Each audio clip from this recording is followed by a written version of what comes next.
Pokemon challenge videos and Pokemon Nuzlocks are things we've done a lot on the channel in the past, and one thing I've actually never done was a hardcore Pokemon Nuzlocke. To quickly recap in case you guys don't know, a normal Nuzlocke is when you only catch one Pokemon per area, and if a Pokemon on your team faints, you can't use it again in battle. A hardcore Nuzlocke adds extra rules on top of the base Nuzlocke, and the rules we will be adding will be setting the battle style to set, no healing items in battle, and no over leveling, with our levels being capped at whatever the next gym leader's highest Pokemon level is.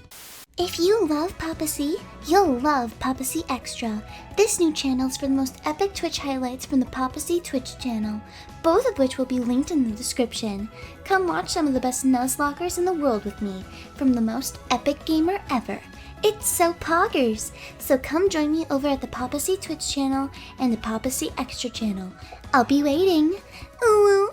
Make sure you also leave a like if you want to support the channel, as one like goes a long way, and also consider subscribing for more Pokemon videos. And now let's start up a brand new game on Pokemon Fire Red and do a hardcore Nuzlocke challenge. I picked Fire Red because I figured it's the game that I know the most, and I think out of all the main series Pokemon games, it's the best chance I have of completing this hardcore Nuzlocke. So starting off, we have to name our character and our rival. While you may think that this is rather trivial since it has little to no impact on the actual gameplay, that's where you're mistaken. I think long and hard for a name that will instill fear into our foes, and make these NPC trainers tremble when they hear our name, so I simply just name myself Fear Me, which gets right to the point and lets our enemies know to fear us. For the rival name, I name him Not Epic since of course he is not epic, and now we get to pick our starter Pokemon. We have to be tactical with this approach since each starter has different strengths and weaknesses for what we need to do. I decide on picking Bulbasaur since it's good for the first two gyms, and it just so happens to be my favorite of the three. Now, technically when it comes to Nuzlockes, there is this pseudo rule where you're supposed to nickname your Pokemon too. It's not really that big of a deal if you don't, but I decide to stick with that anyway and give Bulbasaur a cool nickname. I couldn't really think of a cool name or a cool person to name Bulbasaur after, so I literally just googled coolest people and found some random list that said David Beckham was the coolest person in the world, so I named Bulbasaur Beckham. In the first rival fight against Not Epic, we really end up bending it to defeat him, and skipping ahead to our first encounter, we find a Rattata. This is actually pretty decent since one downside of starting with Bulbasaur is that the first optional rival fight, our rival will have a Pidgey and a Charmander, which are both strong against Bulbasaur. I know that this fight is optional and we can skip it, but I want to do it to assert our dominance anyway, so I give Rattata the cool nickname of Stallone after Sylvester Stallone himself, and prepare to get a few more encounters before the first rival fight. The next encounter happens to be a Mankey, which I named Batista after Dave Bautista, and I also found a Caterpie up north which I named Serena after Serena Williams to keep up with the trend of naming Pokemon after cool people. Our final encounter for now is a Weedle in the Viridian Forest that I named Seth Rogen, and then I grind up the team to about level 10 since the cap for now is 14. I use Rattata in this fight since it's the only thing not weak to either of our rivals' Pokemon, and spam quick attacks to lay waste to his team rather quickly. I then make it through the Viridian Forest, leveling up our team even more, and eventually get Beckham the Bulbasaur and Batista the Mankey to level 14, since they're the two Pokemon on the team that match up the best against Brock. I end up leading with Bulbasaur in the Brock battle, and click Vine Whip twice for the knockout on both of his Pokemon, giving us our first gym badge in this hardcore run. As I make our way through the next routes, I run into a Nidoran, which would be great for the team since Nidoking is a great Pokemon, and we can get the Moonstone very shortly in Mount Moon, but unfortunately I accidentally knock it out, meaning we get no new Pokemon for this area. I did end up buying the Magikarp though at the Pokemon Center next to Mount Moon, since I always like to do this and it is technically a gift Pokemon. I name it Diesel after Vin Diesel, and realize that we have to take this hardcore journey one route at a time if we want to win. Once in Mount Moon, I run into a Zubat which I called named Emma, since according to that same site that said that David Beckham was the coolest person in the world, they said Emma Watson was the second coolest person in the world. Bulbasaur ends up evolving here and helping us in the battle against the crazy fossil guy, and on the other side I teach Batista Mega Kick since it's a 120 base power move. It is only a normal type move and 75 accuracy, but it seemed too good to pass up for now, especially with the move pool that we have. The new level cap now is level 21 for Misty's gym, and we have a rival battle and some other trainers to fight in Cerulean City and around the area first, so I may or may not have accidentally lost Stallone to a wild Rattata because I may or may not have not been paying attention. I also know that our rival has a Pidgeotto, and my team really can't deal with it too well, especially without Stallone, so I decided to take that Magikarp that we bought earlier and level it up to level 20 so it evolves and learns Bite, so it can help out against our rival, especially that Pidgeotto. This ends up working well for us since for some reason I tend to struggle against this very specific rival fight and this Pidgeotto in general. And after defeating Not Epic and a few other trainers up north, I realized that I'm right around the level cap for Misty's gym, so I go ahead and challenge her. I use Ivysaur against her to win pretty quickly with grass type moves, although I was a little scared of getting confused from her water pulses, especially since her Starmie was surprisingly tanky and took a couple of hits. After that, I go back up north to clear out the rest of the trainers and help Bill, and also get the encounter here, which was an Oddish that named Bruno after Bruno Mars. Now we have to go into Vermilion City and take on another rival fight in the nearby SSN, and since the level cap is 24, I go to about 22 for now since there's some other trainers we can still fight besides our rival before Surge. I lead with Gyarados to take out his lead Pidgeotto, then go into Mankey when his Raticate comes in since it got pretty low. Next, Not Epic sends out his Kadabra, and I know that I can't stand with Mankey on it because it won't be able to live a hit. Since Diesel is also low, I didn't want to risk going back into it, so I made a rather risky play going to Ivysaur, which thankfully took a confusion well enough to be able to take a second hit. I stay in and attack, but get outsped by the Kadabra, and hit with another confusion, which I live with only 5 HP, but I get confused.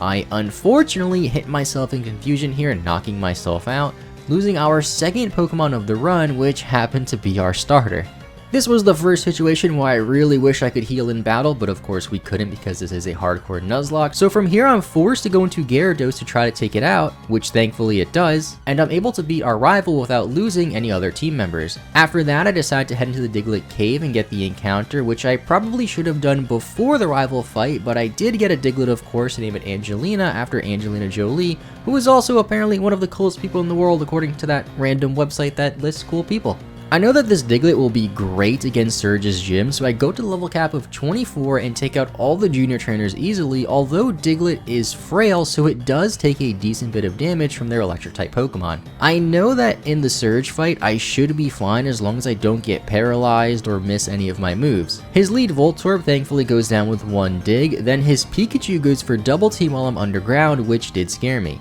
But luckily we still landed a move, and thankfully since we're a ground type, we don't have to worry about getting paralyzed. Last is his Raichu, which goes for a double team when it comes in while I'm underground, and then once I land the dig, the Raichu ends up living the hit. I go for Magnitude this time since I figured that the Raichu was weak enough that it will be knocked out by a Magnitude, and I didn't want to risk going for a dig, which would give it an extra turn to go for a double team, giving us an added chance of possibly missing. Luckily, we connect the second time around and get the third gym badge thanks to Angelina Jolie. That's a sentence I never thought I would say. As I exit the gym, I realize I never got the encounter to the east of Vermilion, so I go and get it, which happens to be a Spearow, which is great. I didn't even bother nicknaming the Spearow since I immediately went back to Vermilion City to trade it to this girl who gives you a Farfetch nicknamed Chiding. Chiding is actually pretty strong since it always has an adamant nature when you trade for it, and it has the stick item when you get it, making it even stronger.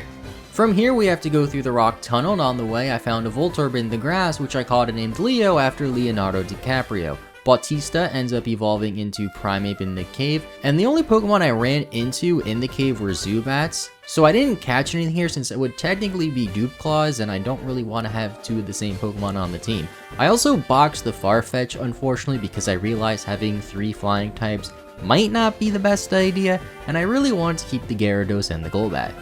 Once I make it through the tunnel though and into Lavender Town, I found a Growlithe on the next route near Lavender Town, which I thought would be a great catch since fire types are just cool, but in the middle of the battle it goes for Roar, and unfortunately we fail that encounter again. At least now we're in Celadon City and we have an option to get the Eevee, which we can use to evolve into a Flareon if we really still want a fire type, but I decided on leaving it an Eevee for now and I named it Brad Pitt. Evolving it into Espeon or Umbreon could be an option too, although I'm really not too sure how to do that in this game, so I would have to look that up. Especially since I don't really know of any other way to get a Dark type in this game before beating the Elite Four. I then level up the team before the Erica fight a little bit as our level cap is now 29, and I focus on using Emma the Golbat mostly. For this fight, and while training, Oddish evolved into Gloom and Angelina evolved to Dugtrio. Once in the gym, I just use Emma to wing attack Erica's team, and unfortunately get paralyzed first turn, which was kinda scary. Luckily, I just keep hammering away and take minimal damage for the victory, giving us the 4th gym badge. After the battle, I looked up Gloom's level up moveset and realized that there really was no point in leaving it as a Gloom, so I go to the department store and buy a Leaf Stone to evolve it, and I also bought a Firestone just to hold on to it, since I figured that if I evolved Eevee into anything, it would most likely be Flareon. As for the other middle game Team Rocket events like things we have to do at this point in the game, like the Silph Co and the Pokemon Tower, there really isn't that much to detail here since not really much happened, but Bautista destroys Giovanni's team since it's all weak to fighting, and Bautista is just incredibly strong. Like I'm telling you, Primeape is one of the best Pokemon to use in Fire Red and Leaf Green. And our rival battle in the Pokemon Tower gets destroyed by Diesel since it learned the move Dragon Rage, a pretty OP move, especially towards this early stage of the game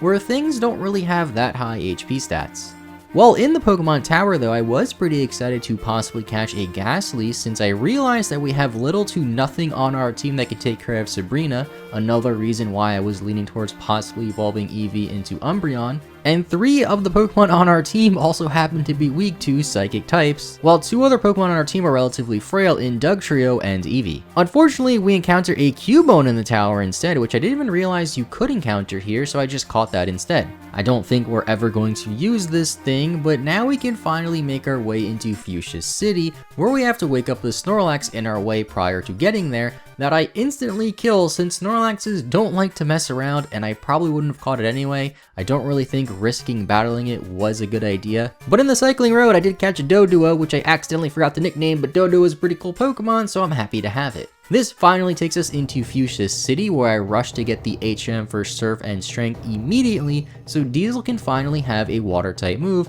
and not just go for Bite and Dragon Rage all the time. With this next gym being Koga's poison type gym, I feel like Angelina could take out a lot of the junior trainers with her ground type attacks and Koga's Muck as well, but since Koga's 3 other Pokemon have Levitate, we might have to come up with another plan to take those Pokemon out. I did catch an Execute while in the Safari Zone though, which I named Corden after James Corden, because for some reason Execute just reminds me of James Corden, I don't really know why. And that could be an option for Koga's poison types that have Levitate, since we could teach it Psychic that we can get from Mr. Psychic down in Saffron City, which we now have access to after getting the tea from the old lady in Celadon. Either way, we still have to do a little bit of planning before we fight Koga in our hardcore Nuzlocke. I'm surprised we made it this far with as minimal casualties as possible, but I feel like the biggest difficulty is still ahead of us in this run. I stopped playing for a couple of days after this, and when I started playing again, I realized that our best bet for beating Koga was to use that Execute we just caught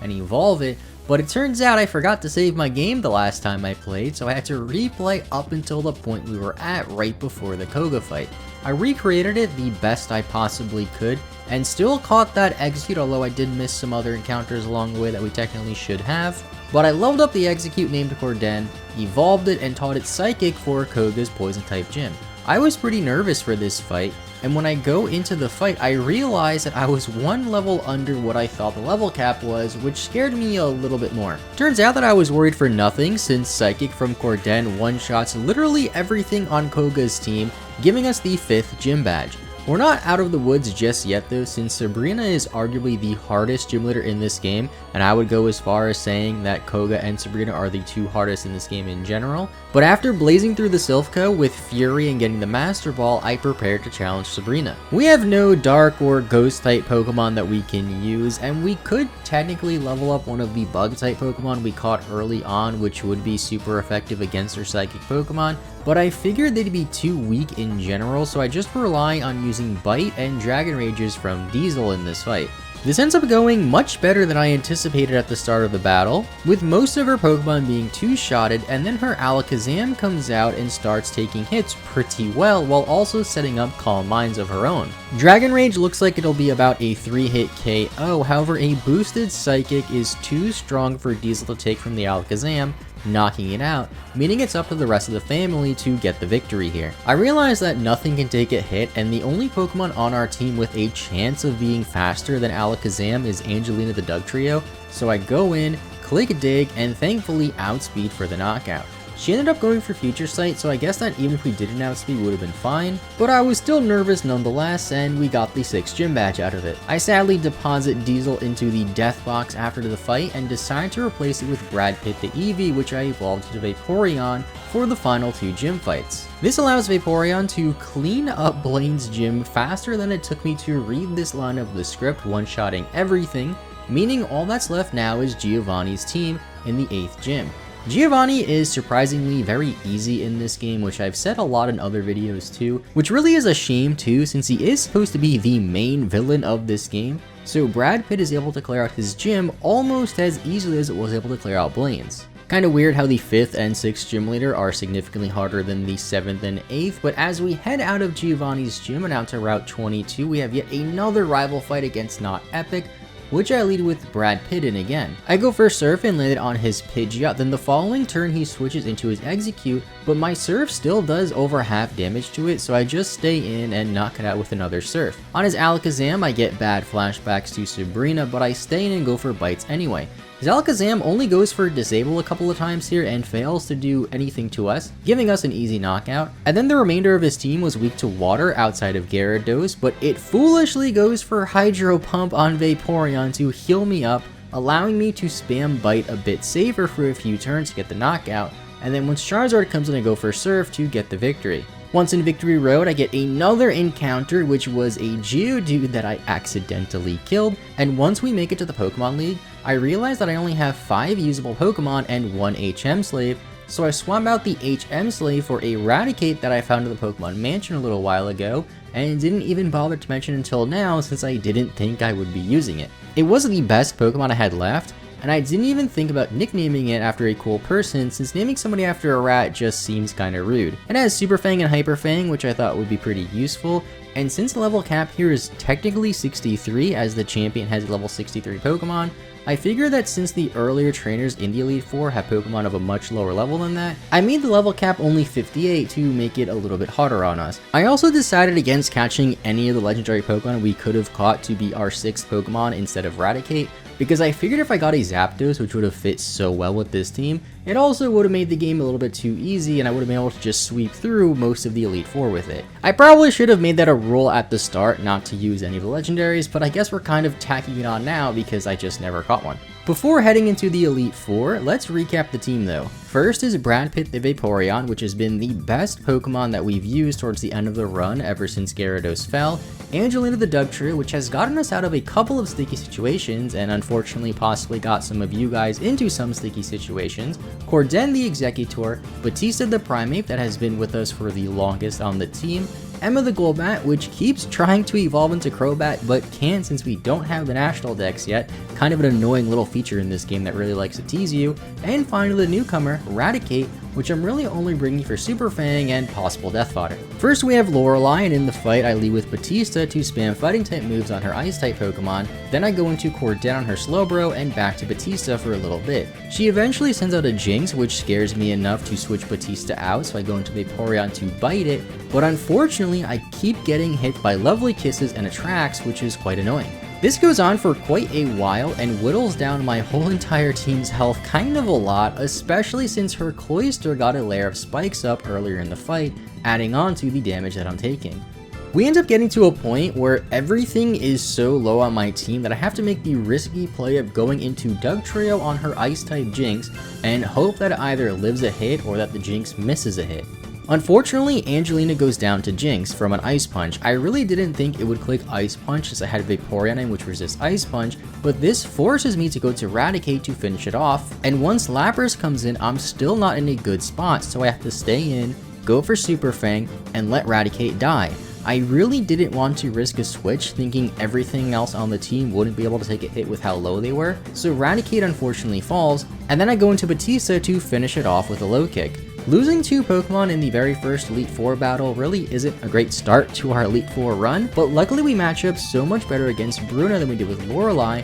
as Brad Pitt is able to take care of most of Bruno's team, along with Golbat, which does well against his fighting Pokemon. Third up is Agatha and her mostly Ghost-type team, which I don't have much to use against. I decide to lead with Brad Pitt again and rely on bites for this battle, which thankfully breaks through her lead Gengar's double teams and knocks it out. Her next Pokemon is Golbat, which I take out with Brad Pitt too, and this leaves Brad Pitt with only about half health, so here I make a terrible mistake by switching into Corden on her Arbok. I thought that Vaporeon wouldn't be able to take a hit and outpace her Arbok with how low health it has, so for some reason I switched to Execute, which goes into the red from a Sludge Bomb and gets poisoned, putting us in an even worse spot than we were before. I switched to Emma the Golbat to save Corden as best as I can, and stall the Arbok out after confusing it and going for some air cutters. She eventually goes for full restore on her Arbok when my Golbat is pretty low, and I predict this full restore, so I switch on the turn that I expect the full restore into Brad Pitt, getting the prediction right, but unfortunately I get outsped by Arbok and hit by a Sludge Bomb that poisons me again.